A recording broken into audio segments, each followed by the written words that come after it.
नमस्कार आदाब। इस वक्त आप देख रहे हैं आज़ाद वीआईपी न्यूज़। इस वक्त मैं मौजूद हूं उत्तर प्रदेश की राजधानी लखनऊ में। मेरे साथ मौजूद है जाने माने आईपीएस अमिताभ ठाकुर जी। भाजपा की सरकार ने इन्होंने ज़बरदस्ती इनको रिटायर कर दिया था। इनका आरोप है, अपने गेट पे लिखवाए हैं, जबरिया रिटायर्ड आईपीएस अमिताभ ठाकुर। बहुत बहुत स्वागत है सर आपका। बहुत बहुत धन्यवाद, बहुत बहुत धन्यवाद। सर आपसे पहला सवाल है, बलिया से सुनने में आया कि आप चुनाव लड़ रहे हैं, क्या सही है गलत सर? देखिए, 2024 के चुनाव में हमारी पार्टी आज़ाद अधिकार सेना की भी सहभागिता रहेगी। हम एक राजनीतिक पार्टी हैं, हमारा यह दायित्व है कि हम चुनाव में प्रतिभाग करें।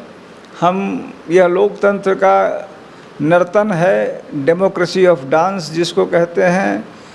जो भी इसमें प्रतिभागी हैं, जो लोकतंत्र में शिरकत कर रहे हैं, उनकी ड्यूटी है इसमें प्रतिभाग करें।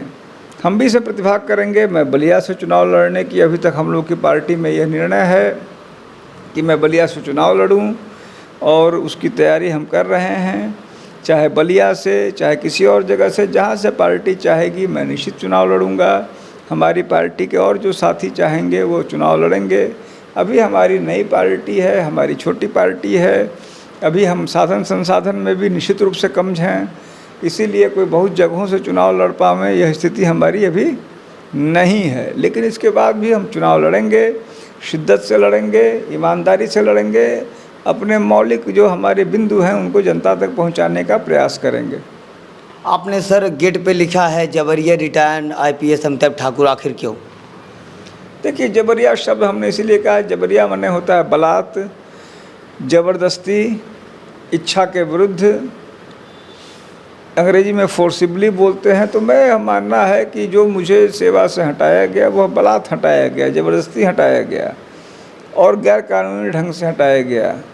मेरा यह मानना है कि वो जो सेवा से हटाया गया उसका नियम यह है कि कोई व्यक्ति शारीरिक और मानसिक रूप से कार्य करने के लिए अक्षम हो जाए। वही ईश्वर ऐसा स्थिति बना दे कि वो चल फिर बेचारा ना पावे, सोचने की समझने की शक्ति क्षीण हो जाए, यानी कि उसके शारीरिक मानसिक अवस्था के कारण वह लोक जीवन के कार्यों में अपना सही प्रतिभाग न कर पाए।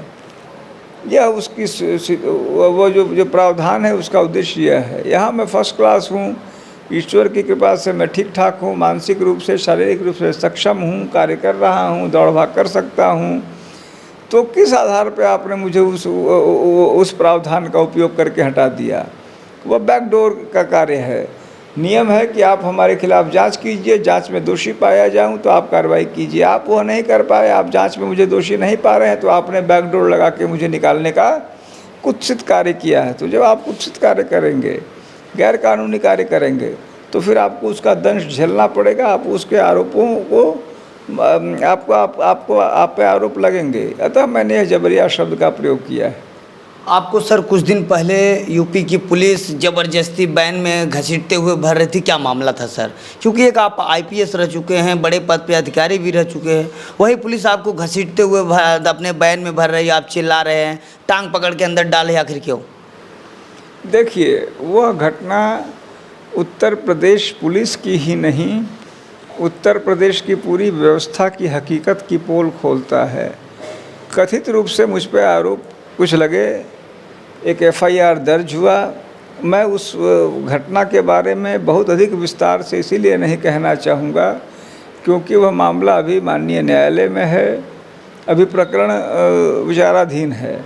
ऐसे में विचाराधीन प्रकरण पर टिप्पणी करना बहुत ही उचित नहीं है।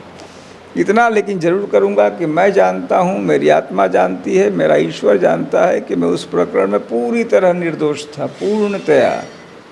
लेश मात्र भी मेरा दोष नहीं था, सिवाय इस बात के कि मैं न्याय की मांग कर रहा था, मैं सही जांच की मांग कर रहा था, जो कोई अपराध नहीं है। एफआईआर हुई, एफआईआर उसमें एक कथित एक वीडियो है जिसको डाइंग डिक्लेरेशन कह रही है पुलिस। 7 लोगों के नाम है उसमें, उन 7 में अकेला मुझे चुना गया। यानी सेम व्यक्ति 7 व्यक्तियों को इंगित कर रहा है कि ABCDEFG, ये 7 लोग जो है दोषी हैं। चुन लिया गया अकेला अमिताभ ठाकुर। अकेले अमिताभ ठाकुर पे एफआईआर हुआ और एफआईआर के बाद जांच होती है, सभी पक्ष विपक्ष को अपनी बात कहने का मौका मिलता है। कागजी आधार पे 1:52 पर यह एफआईआर हुआ और 2:15 पे पुलिस मेरे घर पहुंच जाती है, यानी ठीक 13-14 मिनट या 20 मिनट बाद पुलिस मेरे घर पे, अभी एफआईआर दर्ज नहीं हुई है कि पुलिस पहुंच गई। ये कैसे पहुंची इतनी जल्दी, कैसे सीओ को, जो सीओ जो थी यहाँ की, उनको विवेचक बनाया गया था, कैसे कागज़ मिला, कैसे पहुंची, सब गोलमाल है, सब फर्जी है।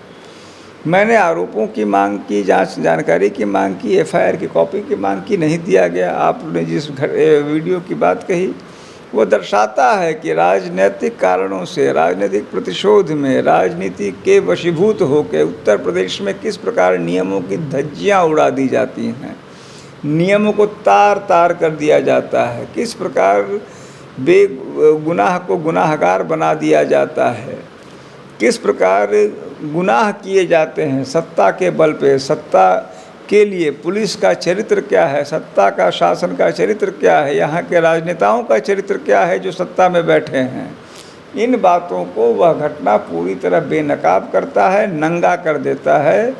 और मैं तो जो था सो था, मैं एक निरीह व्यक्ति था, मैं चिल्ला रहा था, मैं न्याय की भीख मांग रहा था, मैं न्याय की गुहार कर रहा था। लेकिन जिस प्रकार से वह घटना घटी वह यहाँ की मौजूदा हकीकतों को सामने लाता है।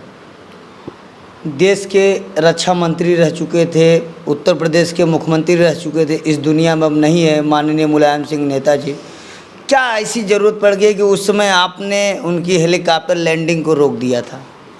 देखिए, अब वो पुरानी घटना है। मैं बस इतना ही कहना चाहूँगा कि कानून व्यवस्था को लेके निर्णय करने होते हैं और वह निर्णय उस समय की तात्कालिक स्थिति के अनुसार होते हैं। हम लोग जो भी पुलिस अधीक्षक के रूप में, मैंने कम से कम, मैं नहीं जानता औरों की, मैं अपना जानता हूँ कि मैं जो भी निर्णय करता था यथासंभव गुण दोष के आधार पर करता था। जो मैं जैसे चर्चा कर रहा हूँ, मैं उस तरह के राजनीतिक तिक्तता के कारण, राजनीतिक कलरिंग के कारण, राजनीति के रंग में सराबोर होकर मैं निर्णय नहीं करता था गुण दोष के आधार पे।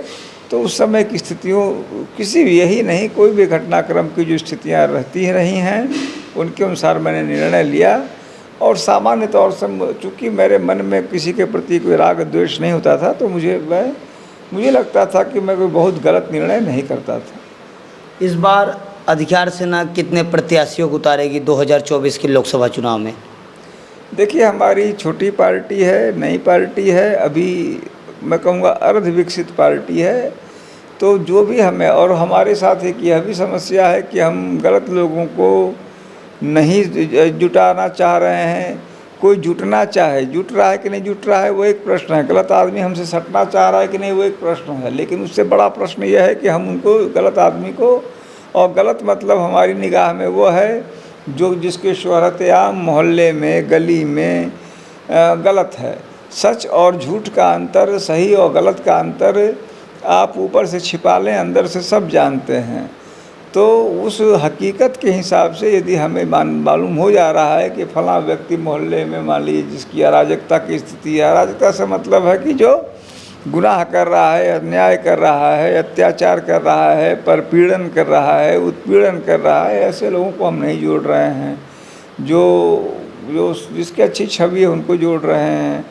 तो इस प्रकार के जो सामान्य रूप से अच्छी छवि की बात है, तो उसमें जितने हमें साथी मिलेंगे जो चुनाव लड़ना चाहेंगे और शिद्दत से चुनाव लड़ेंगे, हमारे जो बुनियादी सिद्धांत हैं उनको आगे बढ़ाना चाहेंगे, इन सारे लोगों को हम अवश्य ही अवसर देंगे।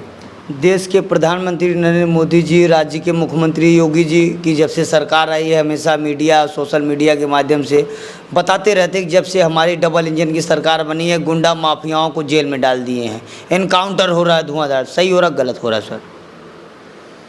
देखिए,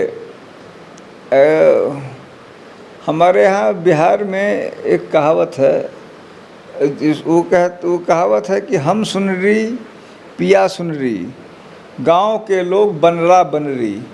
मतलब कि मैं सुंदर हूँ, मेरे पिया पति देव सुंदर हैं और गांव के सारे लोग बंदर और बंदरियां हैं। मतलब ये हुआ कि जो व्यक्ति विशेष, कई ऐसे लोग होते हैं, कई ऐसे, मतलब ये फितरत होती है कि वो अपनी स्व प्रशंसा, अपनी डफली अपना राग, जो कहावत है, वो अपनी डफली अपना राग है।